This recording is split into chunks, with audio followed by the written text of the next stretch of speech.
Hi friends, நம்ம திருநெல்வேலி காலேஜில் இருக்கோம். இங்கே வந்து தண்ணி வராமல் போயிடுச்சு மழை பெஞ்சதுனால. கவுன்சிலர் அண்ணன் தண்ணி ஏற்பாடு பண்ணி தந்திருக்காரு. வாட்டர் டேங்க் இருக்கு அந்த டிராக்டர்ல, எல்லா மக்களும் குடிச்சிட்டு இருக்காங்க. இங்க வாங்க இங்க வாங்க, பாருங்க குடம், எத்தனை குடம் எடுத்து வச்சிருக்காங்க மக்கள். தண்ணி இல்லாம இந்த இவ்வளவு குடம் எடுத்து வச்சிருக்காங்க. ஆமா, இந்த பாட்டி நான் பேசுறத செஞ்சுட்டு இருக்காங்க. பாட்டி வந்து இப்ப எதுக்கு குடத்தை எடுத்துலாம் வெளியே தூக்கி வச்சிருக்கு, என்ன அர்த்தம்? தண்ணி லாரியில வருது, அது குடிக்கிறதுக்காக நாங்க தெருவுல நிக்கிறோம். அப்ப ஏன் தண்ணி வரல?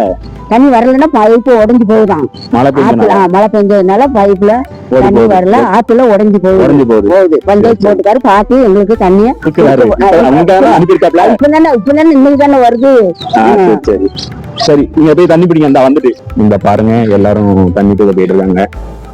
நம்ம தம்பியும் போயிட்டு இருக்காப்ல. இங்க பாருங்க ஃப்ரெண்ட்ஸ், தண்ணி எல்லாரும் பிடிச்சிட்டு இருக்காங்க. இந்த தண்ணி குடத்தோட நிறைய வாங்க, இவ்வளவு குடம் இருக்கு பாருங்க. அதுக்கும் தண்ணி வரல மழை பெஞ்சதுனால, அதனால தண்ணி தூக்கிட்டு போறாங்க.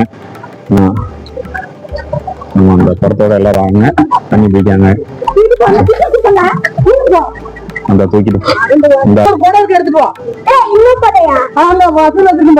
சின்ன பிள்ளை தண்ணி எடுக்க ஓடுது. இந்த பாருங்க, இந்த பாருங்க, சின்ன பிள்ளை தண்ணி பிடிக்குது. பாருங்க பாருங்க, உன் பேர் என்னது? இந்த உதவியை வந்து நம்ம கவுன்சிலர் அவர் செஞ்சுட்டு இருக்காப்ல. திமுக அரசு மூலம் செஞ்சுட்டு இருக்காங்க. அவங்களுக்கு இந்த ஊர் மக்கள் சார்பாக நன்றியை தெரிவித்துக் கொள்கிறோம்.